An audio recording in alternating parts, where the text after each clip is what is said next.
नमस्कार, मैं आशीष पांडे, आम आदमी पार्टी बलांगीर जिला आवाक राष्ट्रीय परिषद सदस्य।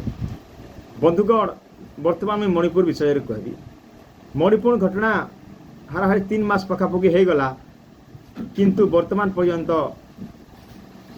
सेनर दुख बढ़ी चली, लोक हैरान हो चल 50,000 रु ऊर्ध्व लोक बेघर हो सारे, 100 लोक मृत्यु है। किंतु फिर भी बीजेपी डबल इंजिन सरकार चुप, गुंगा मुक बदिर भाया चुप पड़ी। सीधा सलख कहबार लगे गले निजके टाणुआ शक्तिशाली कहूथवार नेता वर्तमान क्या है जे शक्तिहीन भाया पड़ रही। ना संसद के आसिक कथा कहचन, ना मणिपुर जाकरी कथा बुझुचन। इे घटना बढ़ी चलान, लोकंकर परिवार बिछोड़ी सारे, लोक हैरान हरकत होछन। फिर भी ना बीजेपी डबल इंजिन सरकार चेत अच्छे, ना बीजेपी चेत अच्छे, ना प्रधानमंत्री चेत अच्छे। मोर सीधा सलख प्रश्न, प्रधानमंत्री मोदी पाखे साइंटिस्ट होवार लगी समय मिलूचे, इंजीनियर होवार लगी समय मिलूचे, उद्घाटन करवार लगी समय मिलूचे, सिडनी जीवार लगी समय मिलूचे, अमेरिका जीवार लगी समय मिलूचे। किंतु भारत रो गोटे राज्य जलुछे, गोटे कारगिल योद्धा तांकर पत्नी के बीच रास्ता रे उल्लंघन करी तांकर इज्जत लुटा जाउछे।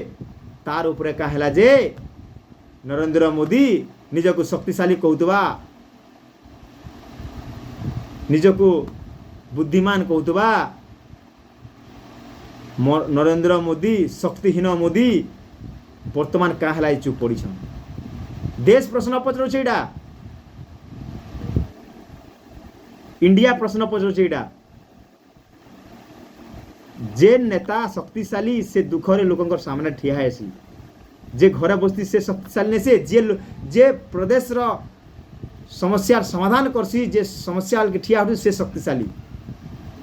तेणुक मोदी एवं डबल इंजिन देश के संभाली नहीं पारन। तेणुक आगामी 24 रे मणिपुर एवं सारा इंडिया जवाब देवा नरेंद्र मोदी की।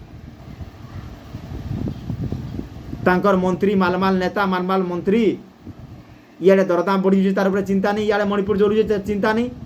खेल निजर सांग साथी निजर कॉर्पोरेट सेक्टर साथी मानकर मालेमाल करवार ताकर खाली चिंता।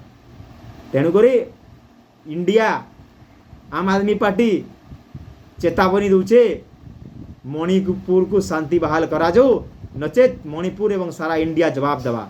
आउ इंडिया मणिपुर सांगे अच्छे, मणिपुर कर सांगे अच्छे, मणिपुर सुख दाकर सांगे ठिया हेबा। नमस्कार, जय हिंद, जय भारत।